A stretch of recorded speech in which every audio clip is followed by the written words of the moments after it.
Alright,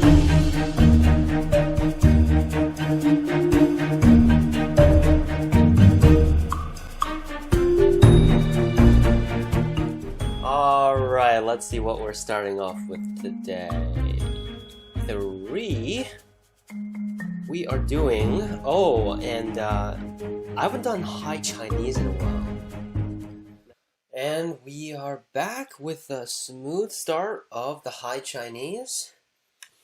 Let's see what we've got so far for the opening. Okay, so normally I wouldn't really be inclined to making the one space jump because it's all high here. Which can get a little weird, but I think it's fine. The low one kind of makes it easier for white to reduce. So I'm going to go with the high today. White just extended back though, so that's a pretty, it's a pretty casual result. I guess the more forcing one would be white invading the 3-3 corner. And I also haven't seen this 2-space high pincer second such a long time. It looks like white doesn't have any ladder breakers though, so I think I can just Hane and play the regular one. Nowadays, a lot of people are inclined to push through, which I also agree is a pretty good result. But in this case, because black just has the ladder, pretty much every single there's no ladder breaker. At least there's no good one anyway. Man, this is so nostalgic. I haven't had the Magic Sword Joseki in such a long time. And this is the classic Magic Sword right here.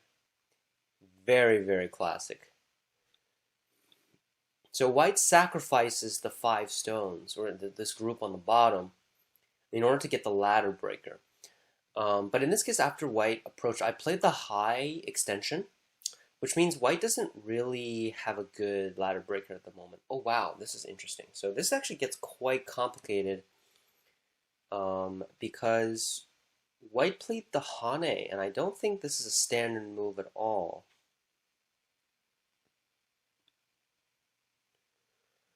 This is interesting. I don't think white can get the Hane.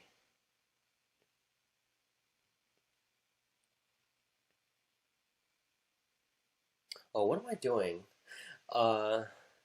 Really, you can tell it's been a while since I've played the Magic Sword. At one point, it was an extremely popular variation, but I think nowadays it's very rare. Okay, so I'm going to Hane on this side. This might be a bit ambitious, but what I'm trying to do here is... I'm trying to get as many forcing moves as I can.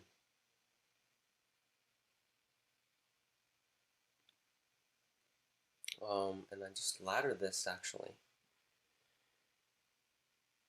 But I'm trying to get Sente moves on the left side before I go back and capture. There is a pretty big chance that that's just too ambitious. I haven't actually fully read that out yet. And yeah, white does have the capture move, and then we get into capturing moves. And I'm pretty sure I've got this. I don't think white can pull up anything.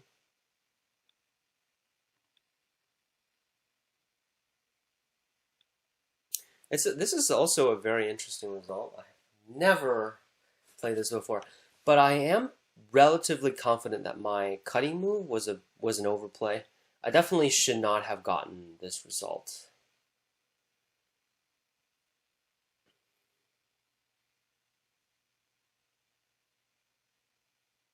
Yeah, I'm definitely at least 1 liberty ahead. Oh wow, okay.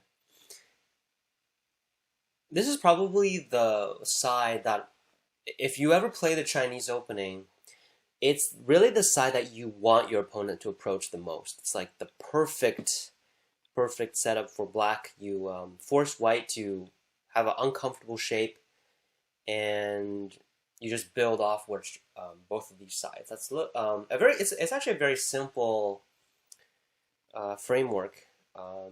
It's just so it's really to force your opponent to invade so that you can build off on both sides.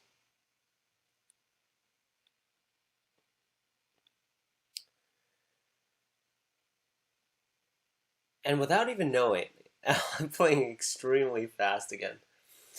Yeah, so I think the magic sword is definitely the highlight of today. I think I honestly I haven't played this for at least years. It's definitely been years since I ever played the magic sword. My last recollection of my playing this myself would be like in 2014 or something, maybe even 2013. It was like during Go Club or something, um, and that's a long time ago. So yeah, this is a interesting.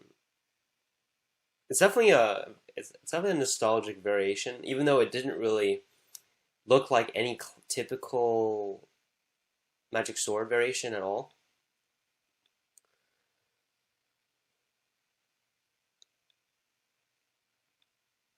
This is also something that I don't really get is why do people like to Hane under? Um, I really don't think this makes any sense at all. It lets your opponent just jump out. Uh, what's the benefit of that? It's really not that good. So I think I'll just connect in this case because I'm relatively happy just with a very solid group on the bottom. And I can play the Knight's move whenever I want. So there's no worry there. As much as I really want to respond, I think it's probably too slow. So I'm going to just invade here. And I think I'm just going to extend this time because I want to keep things simple. If we wedge when white attaches, do we respond to this? I guess we do have to. Let's just respond to this. Now, so if white attaches and black wedges, because black doesn't have the ladder, white can Atari under and capture the stone. That's generally not very good.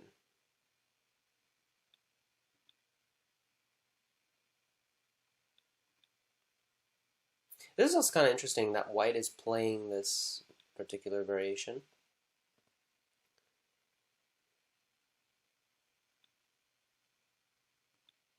Because this direction is not right at all. It's just not. It just doesn't feel very good for white. So first of all, white's playing right next to somewhere where black is really solid. But what's happening to this whole thing on the right side that white's trying to build? It's just going to poof, vanish.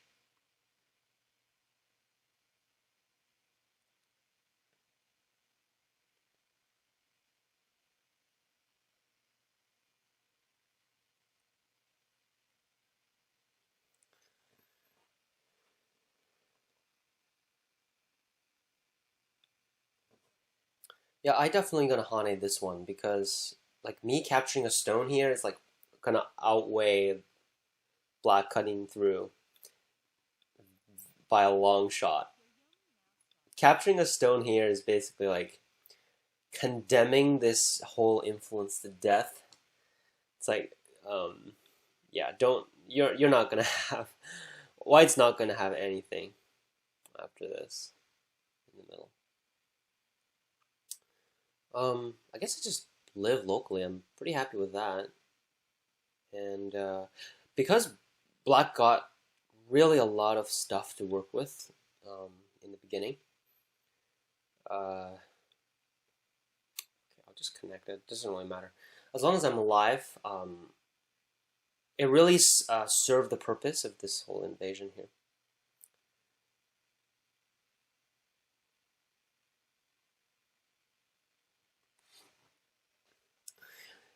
When I think about the cut here that I did earlier, it's definitely an overplay. It's a huge overplay.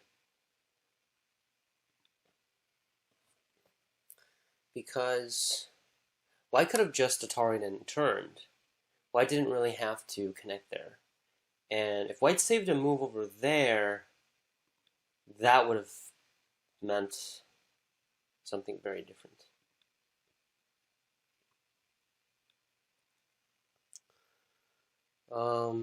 Okay.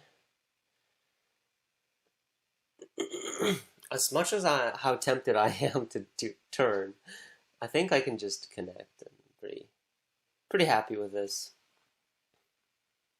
It's totally not just passive. It's because we're winning, right? Yeah, it's actually pretty. It's a very passive way to respond, but I think it's the move that makes more sense at the moment. By the way, if you're watching this video, Canadian Open is actually tomorrow, so there's gonna be hopefully a lot of interesting games there.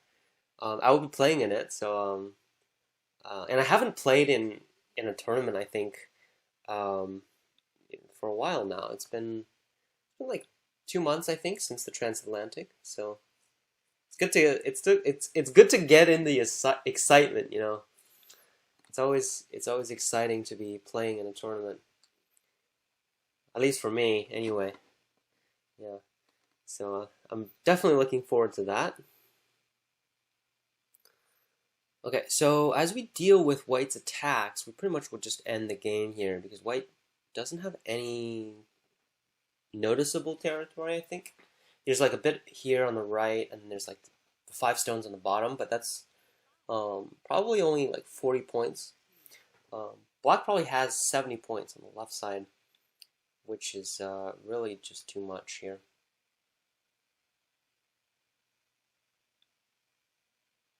I feel like that move, there's a chance that that move might be Gote.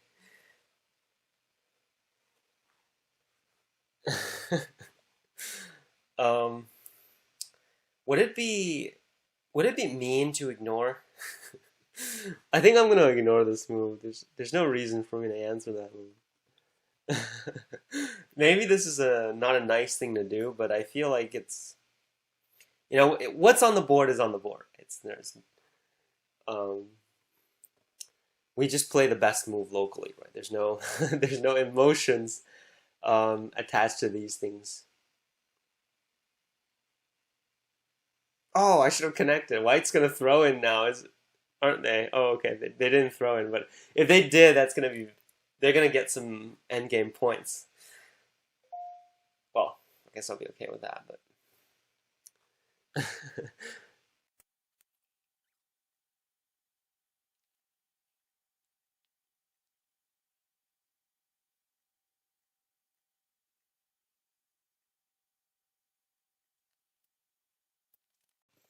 all right, and here we go. We got the win. Oh man, I was so surprised to actually have the Magic Sword Joseki that I played a very impulsive move here. This definitely shouldn't have been played. Probably Black could cut maybe here at most, but this cut was definitely a mistake because after this, White could have Atari'd on top, and that probably pretty much leaves no room for Black to continue. So that would have not been a good result for Black.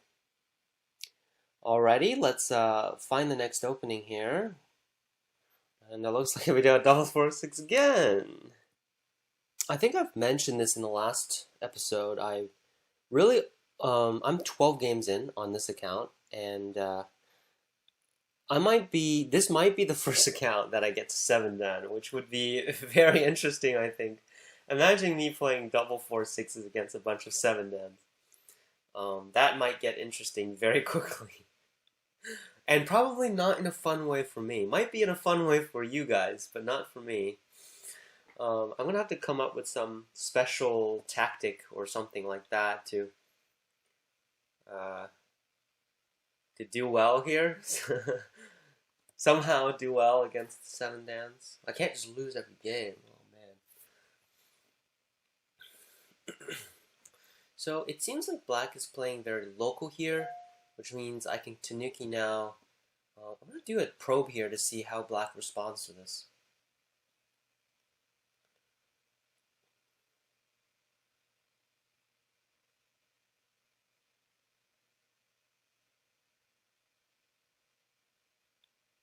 Oh, wow. That's a very interesting response there.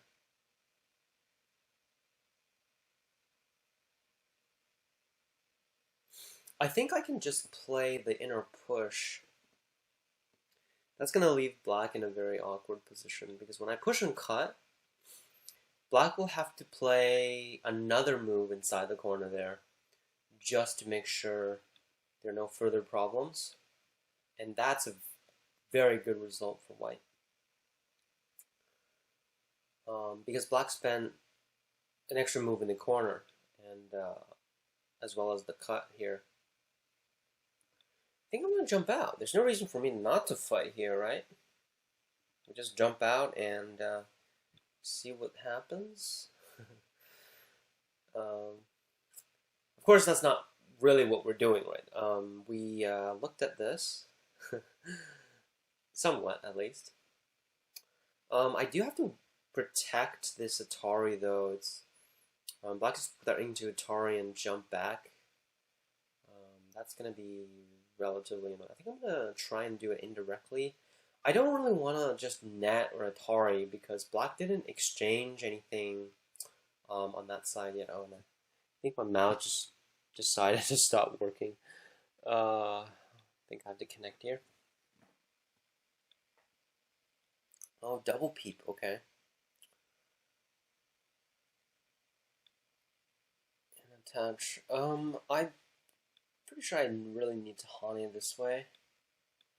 So this is a pretty standard local variation here, where black sacrifices the two stones, but white gets also a lot stronger. So I'm not opposed to this result, but I do have to get some territory back. So maybe we'll just do a 3-3 invasion here. And see, somehow, for some reason, my mouse decided to stop working, so I'm going to have to use the touchpad. By the way, the new MacBook just came out, and I'm a little bit twisted on whether or not to get it or not. So what's big now? I think the extension here is decently big. Black jumps back is almost Sente, so I actually was pretty much owing a move there.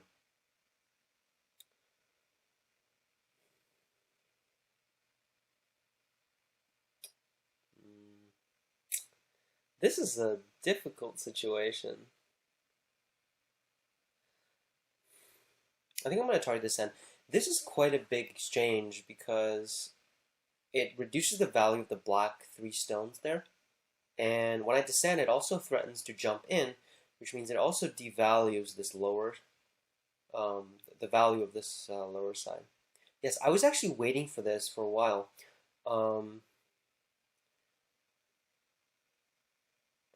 Diagonal, or I think probably jump is a little bit better shape. If I diagonal, black can still attach. If I play the knight's move here, it's literally the same move, so.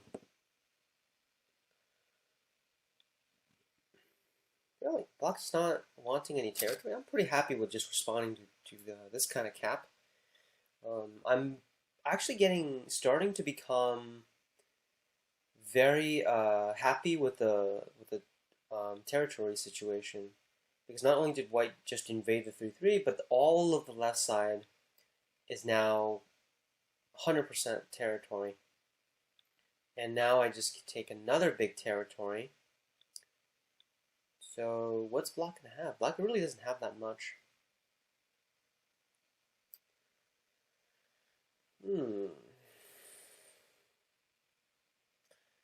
This is... I think I'll just block, yeah. Oh, maybe I was thinking maybe I wanted the corner, but actually the white stone is quite big because black already had a capping stone, and I don't really want black to start developing influence in this area. So if black wedges and connects, it's fine because I can just protect everything here. My shape has no problems, and I also have no connection problems.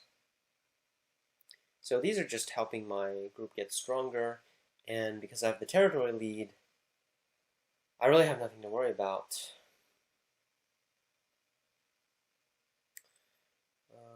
Do I even need to invade there? I probably don't even need to invade there. I'm thinking of just like jumping, actually. I feel like I'm winning by at least 15 to 20 points at the moment. I think at least. It's got to be at least like 15, 20 points. Maybe I will also want to spend one more move to make sure my connection is okay. It feels a little bit slow though. It's not a move that I really want to play.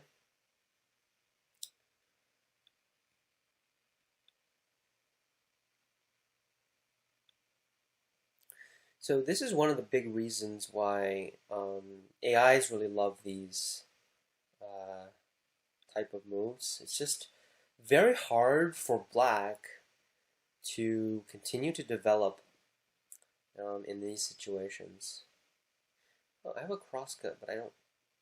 Again, I'm always in this dilemma when I'm playing in the ROC because like we're still in the lower ranks. It's there's just so many options when the lead is very high, and I just don't know where to play. Maybe I'll just connect back. I feel like this is a big move in itself. The center's probably there's not much there. Maybe I'll jump here to annoy my opponent a little bit. Yeah, I think that's this is interesting. Yeah. Because if black connects, then there's no attachment already, which means I wouldn't have to respond. And another move that I really want is this capturing move because there's a very comfortable Hane follow-up. And yeah, that's going to be very comfortable. There's really nothing in the center. In these situations, you should almost never go for like a center like this because all it has to do is like play one move there, and black is literally going to have 0 points in the center. So make sure you're not overly prioritizing like a very how do you say it? Like a very vague center. It's like just a bunch of weak stones while your opponent has pretty strong groups. You're never going to get any center territory like that. So in terms of like, if you know you're entering endgame, as in there's no major fights that are coming up, or most of your groups are settled, then usually this type of like free-for-all center, you really shouldn't start developing there. Yeah, big tip actually for the viewers today is don't prioritize center when there's no groups to attack.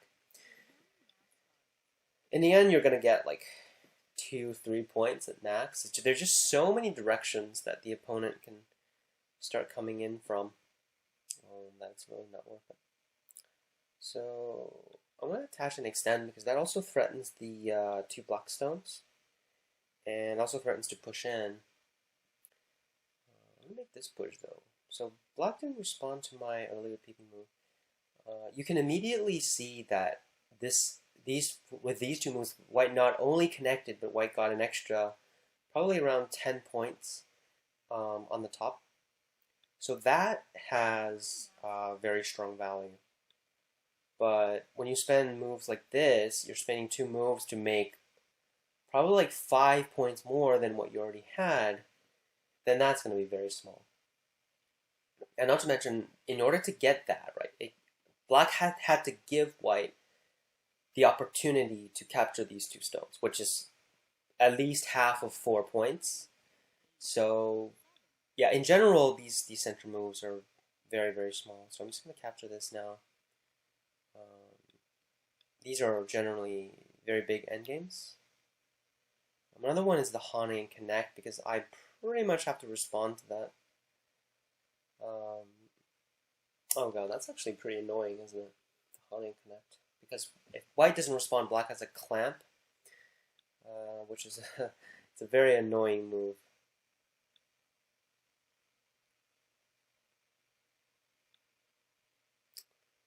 Okay, and do I have any more forcing moves? Well, I'll definitely have the Hani now that I captured the stone. I guess I... Oh, wow. Really? You can't just start a ko. What are they doing? Okay, I'm gonna have to prepare some ko threats though, because oh yeah, I have a bunch here. What are they doing here? To think that I'm just going to connect back when my whole board is iron solid, and this ko is basically, if you lose, you die the whole group of like 70 points. Yeah, I'm definitely not pulling back here. I can basically ignore any ko threat because black is dead here. This is crazy. This is black just sacrificed. Black just sacrificed where black had 15 points into white having 60. Okay, so that's probably like a good place to resign there. If you're watching this game, you're probably not sure where black fell behind, and it really was the slow moves in the center. So the first relatively slow move was the small knights move here, but this arguably isn't really that slow. The first slow move is the jump back because it gave white the one space jump. Not only it avoided this very annoying peeping weakness, but also helped white protect on the top. The second move was the cap. This helped white immensely to build the left. And then that was actually it. That was already enough to fall behind. And after that, the lead became larger and larger as endgame progressed because black focused way too much on the center there. So it's a pretty good game. I think it was a good pace. Let's draw one more opening for this episode. And I believe that's high again. Wow. They Google really wants me to have 7 Dan accounts. I can take that. I can take that. I had a very interesting game before this. I misclicked on the high eye, and I was like, wait, that was what I was supposed to play. But then I realized, I looked on the right, and I realized, okay, I'm actually on the 3-5 account. So I had to resign that game and restart. Okay, so I have 24 wins on this account in total, but that means I had 6 at 5D. So it's actually not really that close. I think this is probably one of the accounts that I really want to get to 7 Dan because I feel like I mentioned this multiple times in the series, but I really have a lot of nostalgia with this particular opening because I just played it so much back in the day when I was about 6-7 Dan on Tie Gem, and this really I really had a lot of fun just trying to trick people, but getting tricked myself. It was overall a very nostalgic experience. It's like my early days ago. I was like really interested in like the super complicated variations. I would try to play whatever complicated variation that I would know, and that's how I really learned and practiced my reading. And one of those particular variations was the 3-5 point. I played that so much back in the day. Yeah, so that was a very interesting moment in my Go journey. So it's interesting that white connected there, which probably is a move they invented. I don't think there's any good reason for doing something like that. And also the Hane and Atari isn't very good because it's a self-liberty reduction. I guess we'll just jump out now. Black's group is relatively strong, and even though white gained some side points, but that's not any territory. That's barely any territory. So the result isn't really that good for white. And considering white had a low stone there and another low stone on the bottom, it's also not an ideal setup.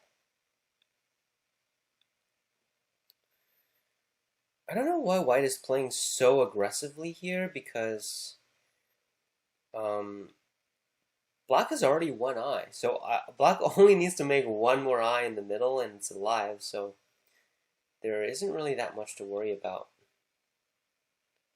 But on the other hand, it seems like white has a lot of stuff to worry about.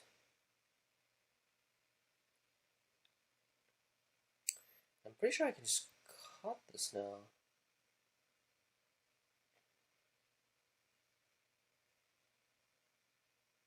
It's a very complicated situation, but if black can separate white, then that's all black needs because the lower side would be completely separated, and as long as black can live, then black is extremely happy. So white needed to cut, but after all of these senti moves, oh, that's an interesting move. Um, this is a move that is reading very far ahead, and I'm really liking what I'm seeing here. Like, can I jump here?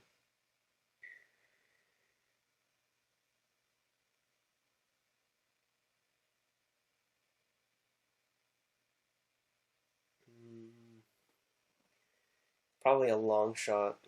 Probably won't work. So what white is doing here is white's actually protecting against my Atari move. Wow, that's actually such a good move.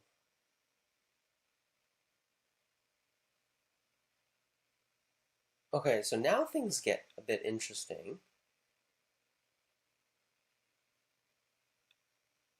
I can still play this because first white has to exchange the turn, which is a very reluctant move because the turn helps black and makes white's shape very bad. But also, white has to turn directly, which gives me the option for a ko. And this ko, I clearly have ko threats. Oh, whoa, okay. Now, I completely misread that. Honestly, I did not see that. I was thinking white had to turn, but then wow, such a simple move, and I misread that. Strong player here. Okay, so am I in big trouble? How do I get out of this?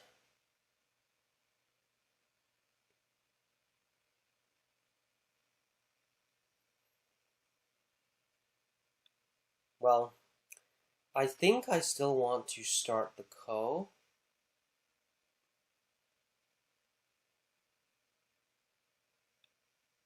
Because I can hane here.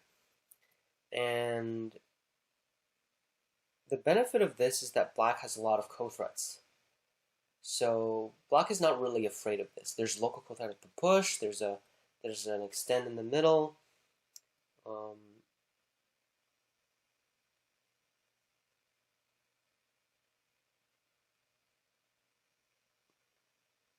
it's actually a direct ko. Wow. If it's a direct ko, then I can definitely fight this with some confidence.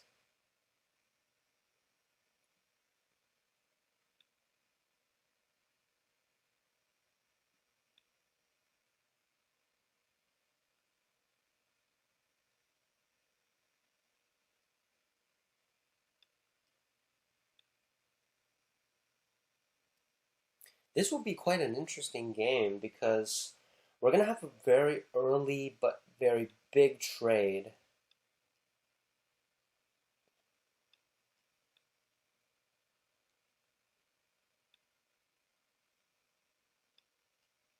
But luckily I can cut. Luckily I can cut here, which is a co-threat. And if white answers, white has one more the throw-in, but then black will have one more as well. So black has just enough here. And because black can extend and that's enough to win the capturing race. And it's not a ko because black can play the p. Be careful not to Atari here, because then white would have a free ko, but... Really? Make the I.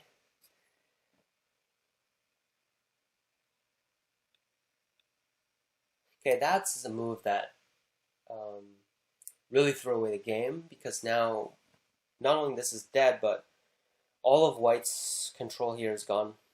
But I think originally this variation is better for black anyway. I don't think this variation is any good for white.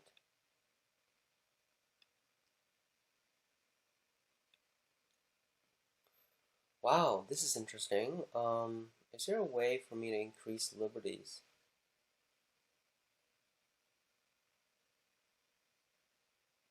I can definitely push here, because then if white blocks, I can actually clamp. The extend here does help liberties. Okay, so I can clamp.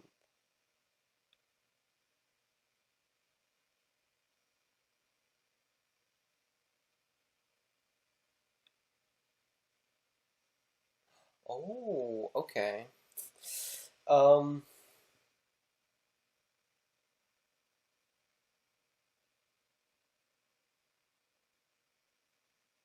Interesting. I think I should still connect though.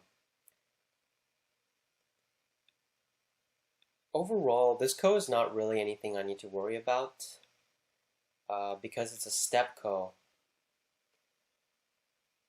Wait, actually, hold on. I could have just played there and it wouldn't have been a ko at all. Okay. It wouldn't really make any difference, because the fact that throwing in increases the capturing rate, and that in itself is worth the move. Can I just like jump out now? White captured first and then ignored, so I can just jump out now.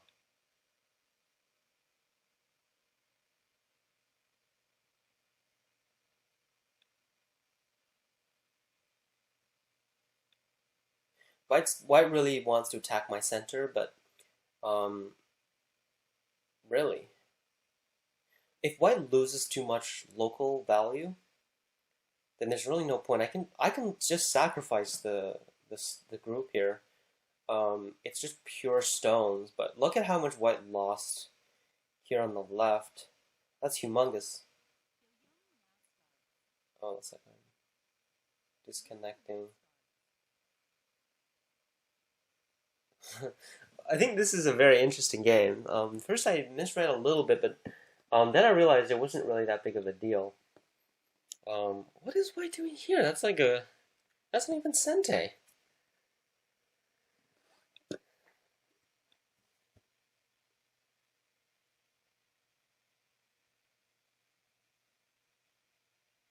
At this point, I'm just trying to make the ko not a ko, if that makes sense.